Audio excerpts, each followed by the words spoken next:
Kia ora, good evening. A woman who allegedly stole more than $100,000 from a rugby club and used fake cancer medical documents appears to be moving her money out of New Zealand.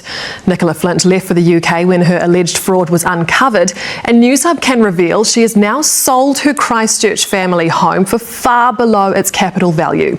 Her mother-in-law is now pleading with her son to bring her grandchildren home.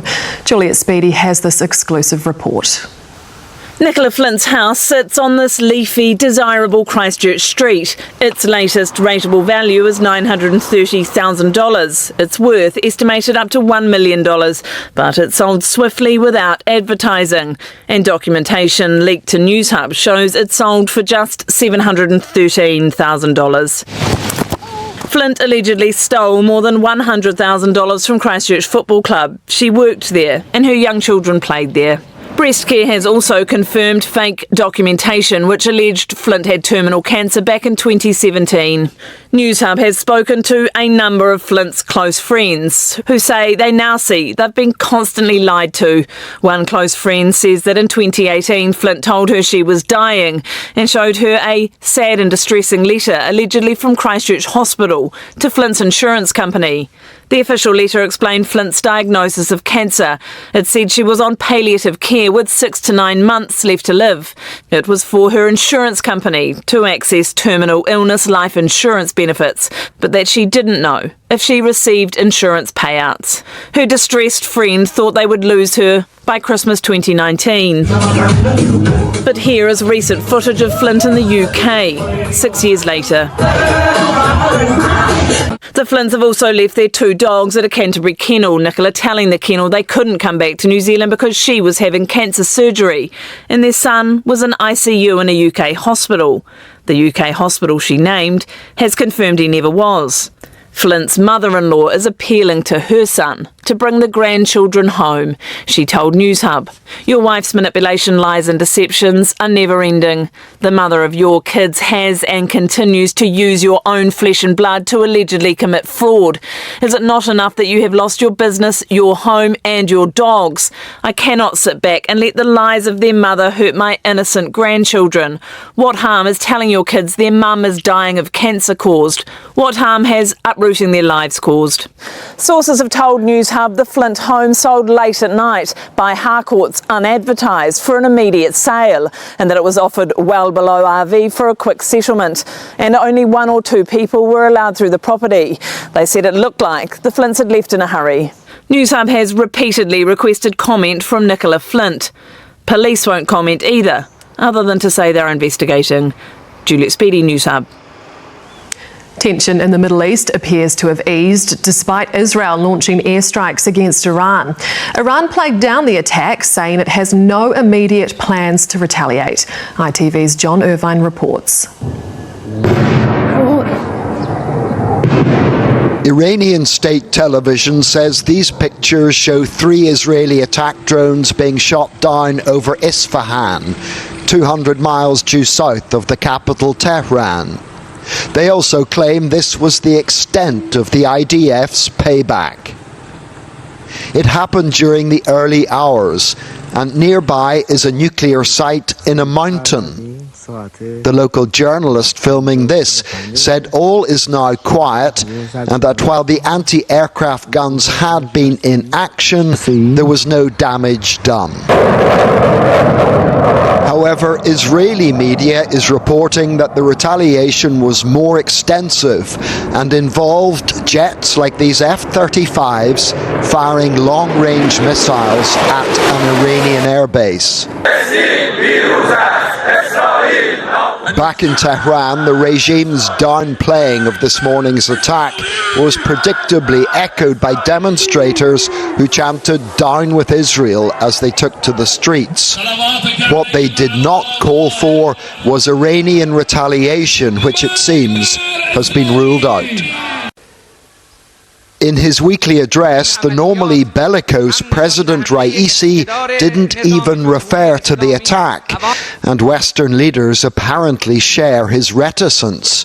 Their agreed line appears to be, "Don't mention the war. We just dodged." Israel's war cabinet isn't saying much either.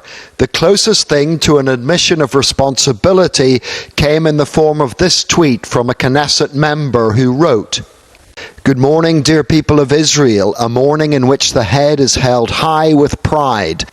Israel is a strong and powerful country."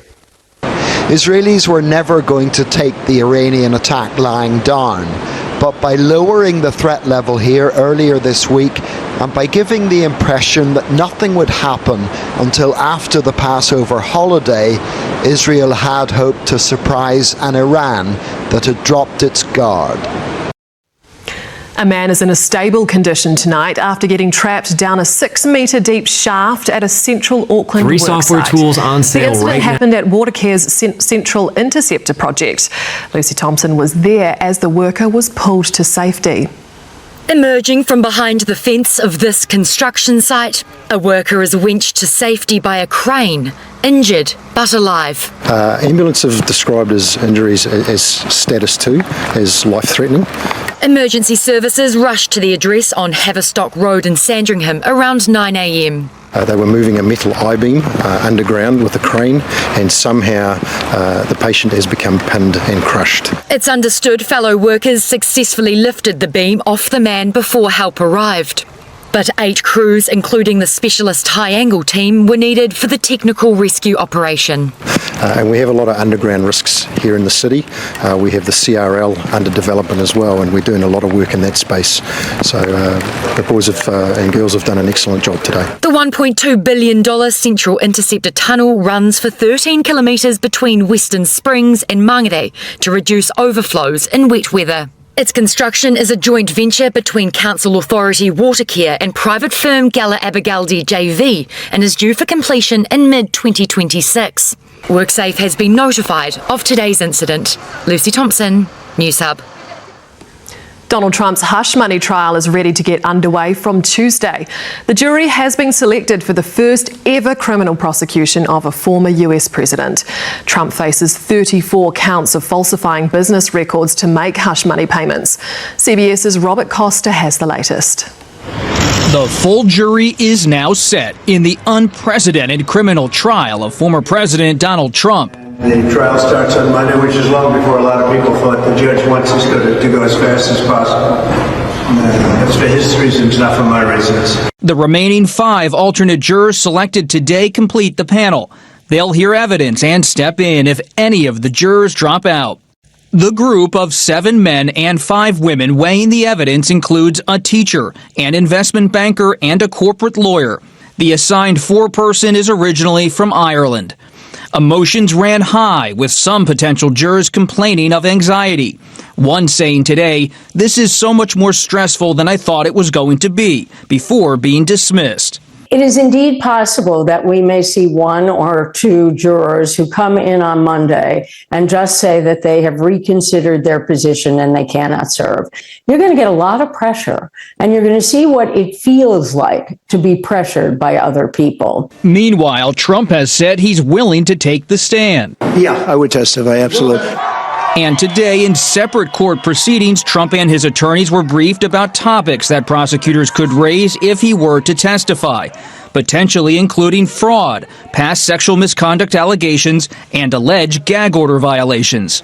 Everyone else can say whatever they want about me. They can say anything they want. They can continue to make up lies and everything else. An entire population of North Island robins may have been wiped out by cats, sparking calls for urgent action to create a National Cat Act. This would require owners to de-sex and microchip their feline friends. Alexa Cook has the story. Caught in the act, raiding a nest of robin chicks in Wellington's Waimapihi Reserve. Several cats captured multiple times on different trail cameras. Basically, it is wiping out the population that we have in our own native bush. Lisa Whittle's been trapping in the reserve for years to protect native birds like the North Island robin that fly over the fence from the Zealandia sanctuary. But despite the trapping eradicating almost all of the stoats, weasels and rats, a group of about 60 banded robins have vanished, autopsies confirming that they were killed by cats. We watch them for 6 weeks or something like that, and then they just disappear. It's unbelievable in a way that we've had that many birds. They don't even live to 2 years when they could be having a full 10-year life cycle. Currently, just 8 of our 63 councils have bylaws requiring owners to microchip and desex their cats. In August last year, a Parliamentary Select Committee report recommended a nationwide Cat Act, which the government is still considering. And what we really need is now the politicians to step up and take this and make it happen. So what we're currently doing isn't working and we need to do it differently. And a National Cat Act would provide consistency across the country. But also, cats currently are a really grey area legislatively. Jessie Morgan says a national cat law would reduce the number of strays and make it easier to identify whether a cat is feral or a pet. And the Predator-Free 2050 strategy is being reviewed this year with a proposal to include controls on feral cats. If we're really going to make New Zealand predator-free, we can't leave cats roaming around the country or our biodiversity won't flourish. As for the more than 1 million of us Kiwis who own a pet cat, well, no matter how cute and innocent they may look, they're still an apex predator. So the more time they spend inside, especially at night time, the better. It's a cultural shift for New Zealanders to realise that keeping your cat at home is the best thing for the cat and the best thing for the wildlife. So our precious birds have a better chance. Alexa Cook, News Hub. A battle's erupted over a derelict apartment building long described as a stain on central Wellington. The City Council last month voted to remove the heritage status on the Gordon Wilson flats. But as William Teriti reports, a group is now fighting to restore the old ruin. This haunting structure on the terrace has been abandoned since it was deemed earthquake-prone back in 2012. This building has sat empty and derelict for way too long. Its heritage listing status prevented its owner, Victoria University, from demolishing it. But last month, Wellington City Council voted to remove that barrier to help fix the capital's housing crisis. This has to be affordable student housing. There's nothing that students in Wellington need more than good, affordable, good quality housing right in the city. And this week, the university confirmed it was looking to do exactly that, saying in a statement, "We will explore a full range of possibilities, including purpose-built student accommodation, something that wasn't possible while the flats retained their heritage status." We know that we have a rental and housing crisis in Wellington, and this is something that the university can do to help to alleviate the issues that students face in the rental market. But in the past few days, a group has emerged fighting to save it. The building has really good bones, really good structure to it. The Architectural Centre wants to refurbish the 1959 brutalist building instead of knocking it down. We believe that it has lots of promise, particularly in helping to ease the housing crisis that we have in Wellington. I don't want to muck around any longer. This needs to be housing now. And so the best thing would be the university to bowl it and build that student housing now. But before any planning can even happen, it must be approved by RMA Reform Minister Chris Bishop, who is yet to make a decision. So for now, the old ruin continues to tower over residents of the terrace. William Teriti, News Hub. Taylor Swift's new album, Tortured Poets Department, has broken all the records with more than 200 million plays. It became Spotify's most streamed album in a single day. And it was more than just one album, as ITV's Rishi Duvda reports.